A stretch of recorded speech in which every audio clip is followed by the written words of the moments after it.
ओम नमः सिद्धेभ्यः।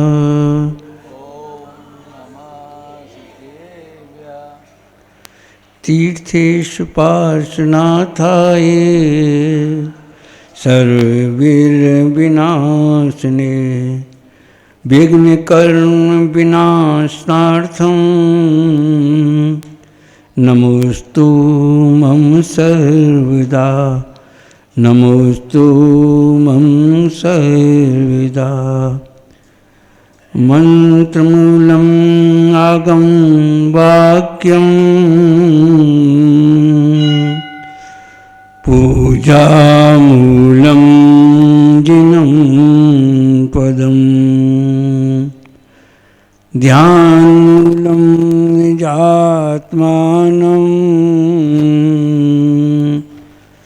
मोक्षमूलं गुरुपथं, मोक्षमूलं गुरुपथं, मोक्षमूलं गुरुपथं।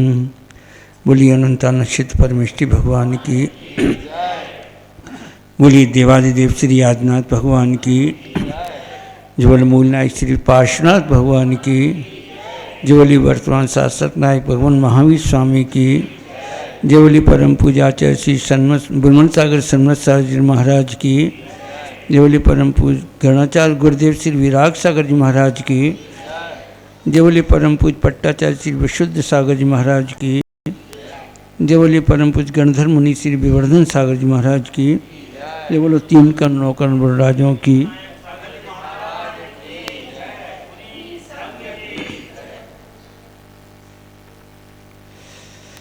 पूज्य गुरुदेव गणाचार्य विराग सागर जी महाराज, जिन्होंने मुझे इस संसार से कीच से निकाल करके और इस मोक्ष मार्ग पर लगा करके मेरे ऊपर जो उपकार किया है, ऐसे पूज्य गुरुदेव के चरणों में त्रिवार नमस्कार करते हैं।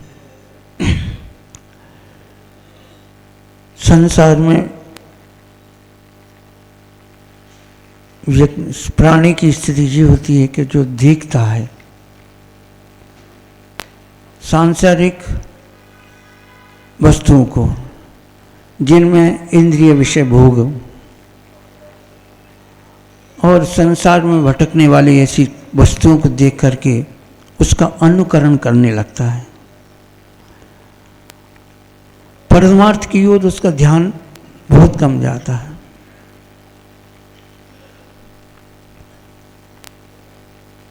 अगर कोई विषय भोग की वस्तु होती है, उनमें रुचि पैदा वो कर लेता है, लेकिन परमार्थ में रुचि होना उसके लिए बड़ी कठिनता होती है। मंदिर में दर्शन करने के लिए हम लोग आते हैं, लेकिन मंदिर में भगवान के दर्शन करना, क्या दर्शन किए हमने भगवान की प्रतिमा के, हमें क्या शिक्षा देती है। भगवान की मुद्रा के दर्शन करने से हमारे जीवन में क्या भगवान के जो गुण हैं उनका हम क्या चिंतन कर पाते हैं। अगर ये जो हम तो वास्तव में हम एक परंपरा का निर्वाह हैं, जिन्हें मंदिर में जाना चाहिए इसलिए मंदिर में जाते हैं।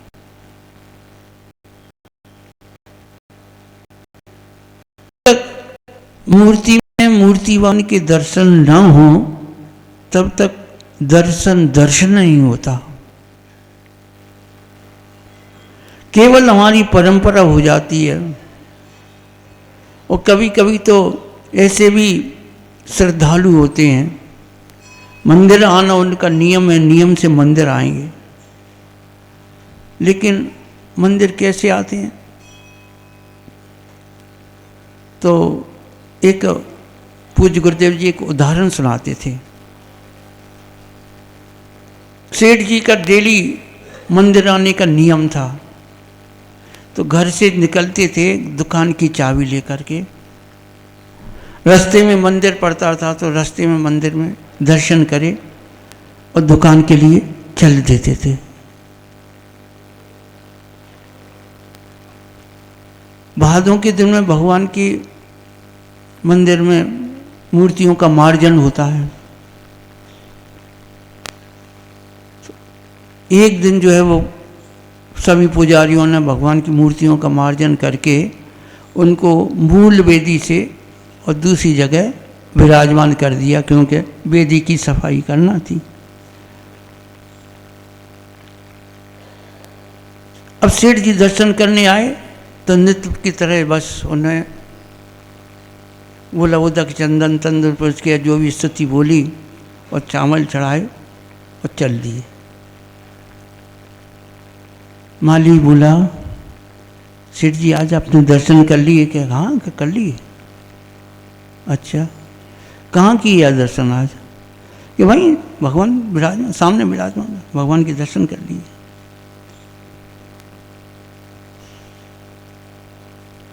माली बोला सेठ जी आज कल से पर्यूषण पर्व लग रहे हैं तो सभी पुजारियों ने भगवान का मार्जन करके वेदी में से भगवान को वेदी की सफाई करना थी, इसलिए भगवान को फलानी जगह विराजमान कर।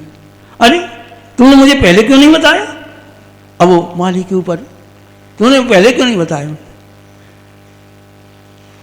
तो माली बड़ी विनय से बोला कि जी तो आप दर्शन करने आए तो सामने आपको भगवान दिख रहे थे, भगवान दिखे होंगे आपको सामने, आपने दर्शन किए होंगे, भगवान की तो दर्शन किए होंगे।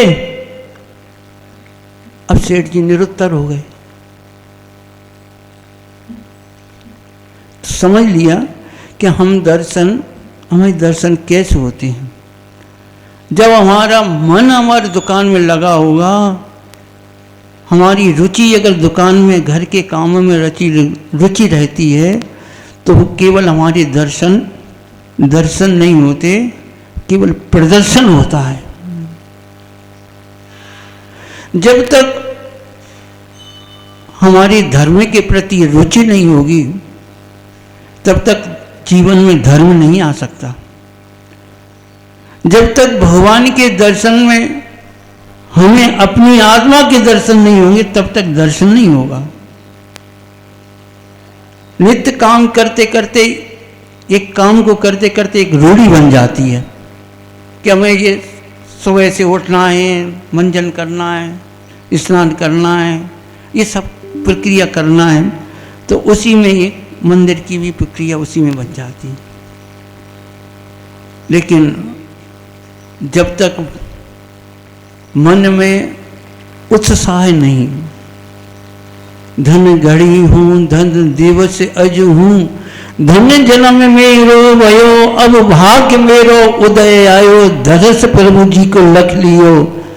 नित्य अगर जब तक ये चिंतन नहीं होगा कि मेरा कल तक का दिन मेरा बीत गया है, लेकिन आज का जो नया दिन है वो मेरे लिए धन्य है, धन्य हो गया मेरा वो जीवन आज का, क्यों मैंने आज मेरे भगवान का दर्शन किया है। नित्य नए रूप से हम भगवान का नया दिन हमारे लिए भगवान के दर्शन में नया संदेश देके जब तक नहीं आएगा तब तक हमारा वो दर्शन सार्थक नहीं होगा। जीवन में केवल दर्शन मात्र ही दर्शन तक ही सीमित नहीं रहे तो भगवान की मूर्ति हमें संदेश देती है कि जीवन में संयम जरूरी है। बिना संयम के गाड़ी ठीक उसी तरह की होती है जैसे बिना ब्रेक की गाड़ी। और संयम कितने प्रकार का होता है जानते हो? संयम क्या है? 2 प्रकार का संयम। कौन कौन सा? हाँ, अब प्राणी संयम और इंद्रिय संयम, ये दो संयम बताए हैं। जब तक कोई जीव संयम धारण नहीं करता, आप लोग काय की पूजा करते हो? व्यक्ति की पूजा करते हो, शरीर की पूजा करते हो, या गुणों की पूजा करते हो, या संयम की पूजा करते हो? संयम की पूजा होती है। कल तक हम भी वहां बैठे थे, कभी हमारे लिए तुमने अर्घ्य चढ़ाया? नहीं चढ़ाया। लेकिन गुरु का उपकार हुआ, गुरु ने इस संयम को हमें दिया, और उस संयम की आज आप पूजा कर रहे हो। बिना संयम के आप किसी की पूजा नहीं करोगे। जिस संयम जीवन में होगा तभी, वो संयम दो प्रकार का बताया, लेकिन इस संयम से डरो मती। जो संयम दो प्रकार के बताए हैं वो प्राणी संयम और इंद्रिय संयम। अब इसका अपन जीवन में पालन करो, अभ्यास करो। कब तक अपन ये केवल मंदिर में आकर के दर्शन करने से पुण्य मिलेगा, ये सही है। आप उतने समय के लिए अशुभ से बच के शुभ में प्रवृत्ति करोगे तो उसका पुण्य मिलेगा आपको। लेकिन अगर तुम्हें अपने जीवन को सार्थक और सफल बनाना है तो जीवन में संयम अवश्य धारण करना पड़ेगा।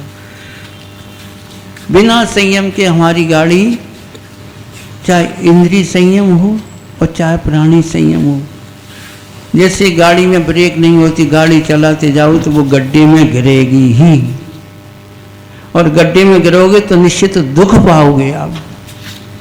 अगर दुखों से बचना है तो जीवन में संयम धारण कर लेना।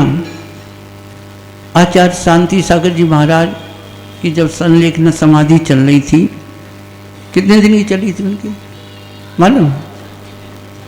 36 दिन की। 36 दिन की संलेखन समाधि चली थी, और 22वें दिन उनका अंतिम उद्बोधन हुआ था। और उस अंतिम उद्बोधन में उन्होंने सबको एक संदेश दिया था। अब वो मराठी शब्द है तो मुझे नहीं आते, लेकिन उसका भाव बता दूं।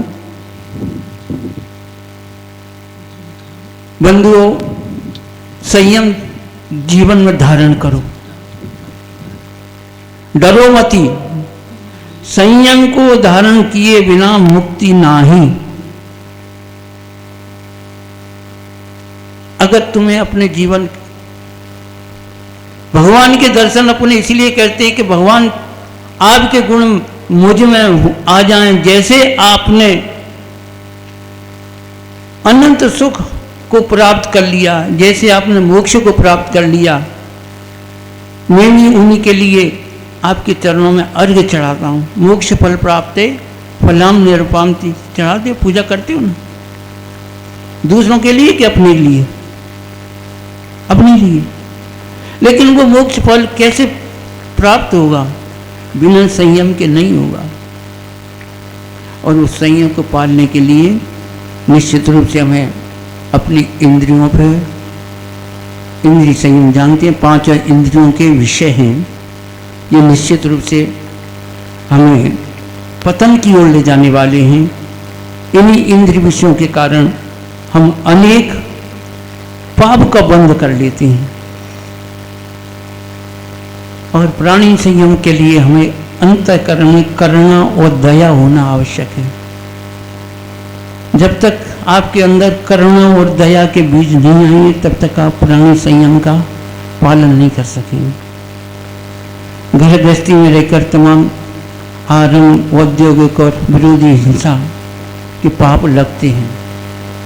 उन सब पापों से बचने के लिए आपके अंदर करुणा दया के भाव हों।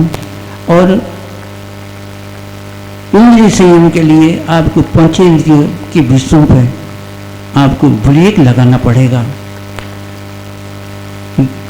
हे उपाध्याय, क्या ग्रहण करने योग्य है, क्या छोड़ने योग्य है, इसका ज्ञान आवश्यक है। और अपने जीवन में हम संयम को धारण करें। संयम की धारण करने बिना हमारे इस मनुष्य जन्म की सार्थकता नहीं है। इसीलिए हम सभी को चाहिए कि अपने जीवन में नित्य भगवान के दर्शन करते समय भगवान से प्रार्थना करो कि भगवान वो दिन कब आए कि मैं भी संयम धारण करके आपके इस मार्ग की ओर बढ़ सकूं। इन्हीं भावनाओं के साथ परम पूज्य राष्ट्र संत कुलदेव श्री विराग सागर जी महाराज की जय।